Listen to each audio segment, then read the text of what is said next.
Hello commanders, welcome back. In this video we are going to take a closer look at the Federal Assault Ship, one of the two Federal Dropship variants that were added in the game with the 1.4 CQC update. The Federal Assault Ship is available only to members of the Federal Navy, and the rank required to acquire it is that of Ensign. Its cost is at around 19.3 million credits, and it is quite faster than the original dropship design, with its normal speed going up to 216 meters per second, while its boost speed can reach 360 meters per second. Its maneuverability is at level 6, which makes it a lot more agile than the original dropship, and like the dropship, it relies more on its armor than its shields for protection. We can very clearly see this from the value of the shields, which is only 133, while the value of the armor is at 540. Before we take a look at the stats of the Assault, let's take a look at the ship itself, and it does look a lot like the Federal Dropship. It's not one of the prettiest designs in the game, and its main characteristics are the engines on the back, and they will help us distinguish it very easily from other ships in the game. It may not be the most beautiful ship in the game, but let's go ahead and see if it is good at its job, if it is good at combat, and if it can be good in other activities as well. Let's also take a quick peek inside the cockpit. Not the best view. Well, it is not designed as an exploration vessel, it is not designed for sightseeing. The Federal Assault Ship is mostly designed for combat, as a combat variant of the Federal Dropship. Well, now let's go ahead and take a look at the stats of the Assault Ship. When we first buy the Assault Ship, it has an available power of 16.8, which is quite decent, a cargo capacity of only 32 tons, and a jump range of 8.33 light years and a 7.96 light years laden with this certain cargo capacity. The Assault Ship also has 6 internal compartments, of which 2 class 5, 1 class 4, 1 class 3 and 2 class 2, and that means that the best shield generator it can be equipped with is the shield generator of A5. It also means that it probably won't be the best option for trading and activities that require you to transport goods and commodities from one station to another, but let's wait, let's go ahead and see if that is indeed the case. Let's go and equip it with the best available modules and see how much better the stats will be. With the best modules equipped, the Federal Assault Ship has an available power of 25.2, which is absolutely amazing, and it will help us equip it with pretty much everything we want, and its jump range has gone up to 18.89 light years, which is quite decent, and it could be used for short exploration trips. Let's go ahead and try and see how good is the Federal Assault Ship at the different activities of Elite Dangerous, and like always we are going to start with trading. We are going to equip all the internal compartments with cargo racks and see what is our maximum cargo capacity. With only cargo racks equipped, our maximum cargo capacity is only at 96 tons, which is not that bad but not great either. And if we equip a shield generator with the best shield generator that the Federal Assault Ship can be equipped with, the A5, our cargo capacity is at 64 tons, but we can downgrade the shield generator to an A4, and like this we are going to have the protection of the second best shield generator that the Assault Ship can take, the A4, and our cargo capacity will be at 80 tons, which means that although it's not the best option for trading and moving around delivering goods, it could be used for missions and power play commodities, moving around power play commodities, since it can have some nice protection, decent protection, and enough cargo capacity to transfer certain commodities. Unfortunately, we cannot downgrade the shield generator any further because the A4 is the lowest class of shield generator that the Federal Assault Ship can be equipped with. If you decide that you want to use your Assault Ship as a mining vessel, you can equip 2 class 2 mining lasers, a refinery with at least 6 bins or more if you want, a collector limber controller, and if you want to go with a shield generator, you will still have 72 tons of cargo capacity, which is not the best again, but it's not bad either, and you can mix some weapons on the hard points and some defensive modules and go out on a resource extraction site, combine mining with bounty hunting. But again, it's not the #1 option for that role as well. What about its ability to travel far and even transfer goods while doing this? Let's take a look at rare goods trading first, then exploration. What about its ability as a rare good trading vessel? Surprisingly, it seems to be a decent rare good trader with a laden jump range of 19.37 light years and a maximum cargo capacity of 80 tons. The laden jump range is more than enough to travel far away and deliver the rare goods you are carrying. The only problem I can see is the fuel tank, which is only capacity 16, so that means that you will have to remove one of the cargo racks or even the cell generator if you want to take the risk for a fuel scoop. So if we remove, let's say, this cargo rack and replace it with a fuel scoop of A3, our cargo capacity will be at 72 tons and our laden jump range will be at 19.61 light years. Very good for rare goods trading vessel, but of course there are other vessels cheaper than the assault ship that can do the same job better, and of course they can carry a lot more rare goods. Let's go ahead now and take a look at its exploration capabilities. Let's remove all the cargo racks and equip all the necessary modules for exploration. With an advanced discovery scanner, detailed surface scanner, a shield generator of D4, an autofield maintenance unit and the best fuel scoop we can equip it with, an A5, our jump range is at 22.02 light years. And if we go to the hardpoint, to the utility mounts and equip some heat enlargers, 2 heat enlargers will drop our jump range at 21.92 light years, and 4 will only drop it to 21.82 light years, which is quite good and enough for any kind of exploration trips, short or long. If you want to have some extra protection, we can go and equip some class 1 gimbal pulse lasers, and that will only drop our jump range at 21.51 light years. It is quite obvious that it is a decent ship for exploration. The only problem I can see is again the fuel tank with its 16 capacity, but we can go and equip it with an extra fuel tank, and this will only drop our jump range 21.22 light years, while it will give us more fuel to travel around. Definitely a nice choice if you want to perform pretty much every kind of activity in the game. It's not the best option for trading, rare goods trading, exploration or mining, but it is a decent vessel for all these activities. So let's go ahead now and take a look at its combat capabilities. After all, it was designed as a combat variant of the Federal Dropship, and let's see how good it is at it. The Federal Assault Ship has 4 hardpoints, 2 large and 2 medium, and 4 utility mounts, and thanks to its excellent available power, we can equip them with pretty much everything we want. Also, the placement of the hardpoint is quite decent, and we can equip fixed weapons on all 4 of them. The only problem I can see is the placement of the one large hardpoint, which is above the hull of the assault, and it might give you trouble when you are trying to aim with all 4 weapons.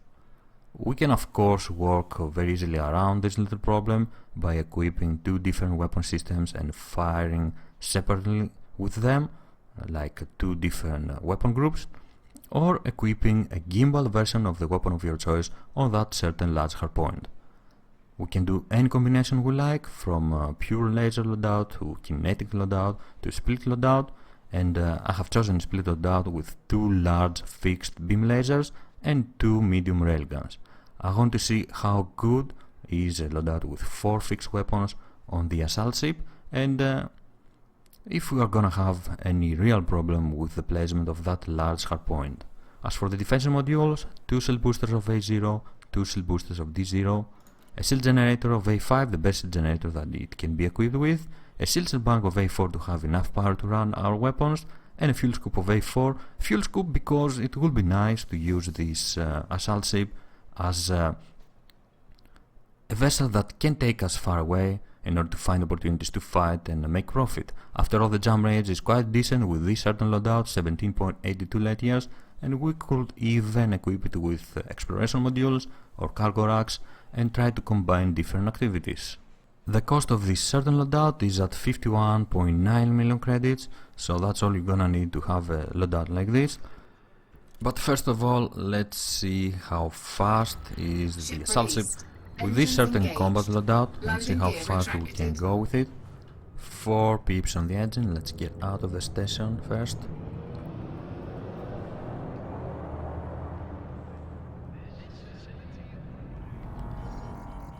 So our normal speed is at around 244 meters per second, and if we boost,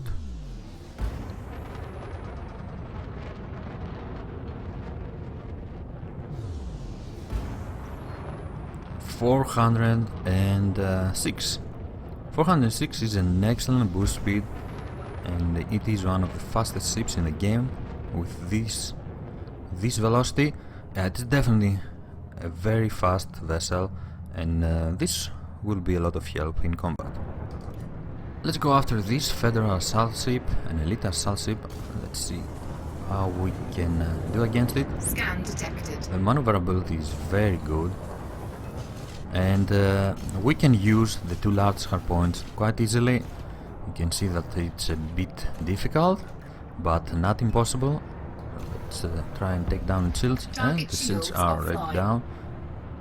Warning, temperature critical. It does generate heat a bit fast. Scan detected. Let's do our best. It does have a lot of firepower, and the maneuverability is the best, in my opinion, of the Federal assault ship. It could replace the Vulture as your #1 bounty hunting vessel. Let's get closer, and with another selection of weapons, you could have them firing for a lot more time than with these two large beam lasers. But I don't see a reason not to use it as your primary bounty hunting vessel. We can have enough defensive modules, and it's dead. Let's try and kill the one that is attacking us. Destroyed. It's just another.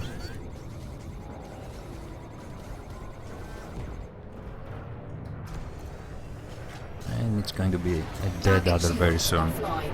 Yeah, definitely a very nice bounty hunting vessel. The shields are a bit not weak, but not as strong as other fighters in the game. We can work with them though with shield boosters and shield cell banks. The maneuverability is amazing. It's one of the best in the game.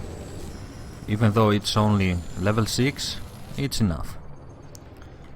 Also, another little problem with the two large hardpoints is that if your target is small and it's close to you, you are going to miss with one of the large weapons you have equipped on these two hardpoints.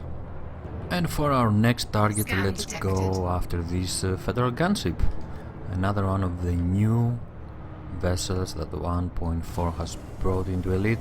Let's see how fast we can take it down. The maneuverability is excellent, simply excellent. It does generate heat a bit fast, but we will have to work around it. And I think that the gunship just used the shield cell bar. That's that's scary. If they start using shield cells, yeah, that will make bounty hunting a bit more difficult. I'm pretty sure it did. Down to 82%. Let's take it down. Of course, if we had some gimbal weapons, we could go for the power plant.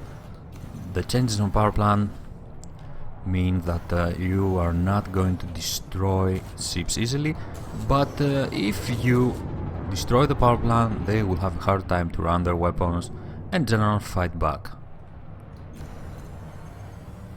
I do love the maneuverability and the firepower of the assault ship, and I think it will be an excellent choice for bounty hunting and combat in general.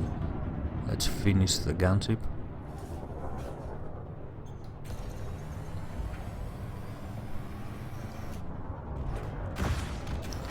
And it's dead as well. Target destroyed. And the ultimate test. Let's go after this wounded, dangerous anaconda before the NPCs kill it. Let's see if we can steal the bounty. Warning, temperature critical. Try to stay behind it. Target Okay, shields are down with the help of the other NPC. Taking heat damage. Yes, the heat is going to be a problem with the assault ship.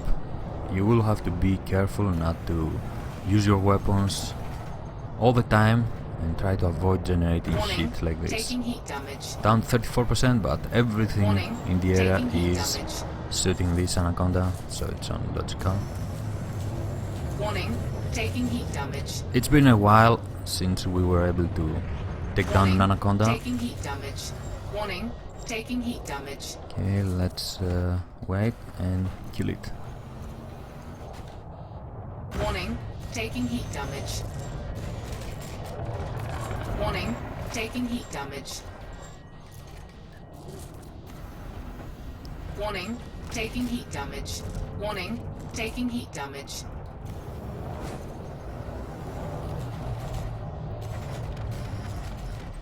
And it's dead. Target Nice destroyed. bounty and nice explosion effects. I love the Federal Assault Ship. It's an excellent vessel for bounty hunting. It has some issues with heat management, but nothing serious. And if you equip it with more conservative weapons that don't generate that much heat, I don't think you are going to have any problem. And if we equip the necessary modules, we can turn our assault ship into a very nice parting vessel with a cargo scanner, a frame-seat drive interdictor, a hatchbreaker limit, and enough cargo racks for 48 tons of cargo capacity. It's not the best, but for piracy it's quite good, and we still have our good weapons and a steel generator of A5 and a steel bank of A3. It can be used as a parting vessel as well. So in general, the Federal Assault Ship is an excellent option for combat and every activity that has to do with combat, either it is bounty hunting, piracy or power play activities.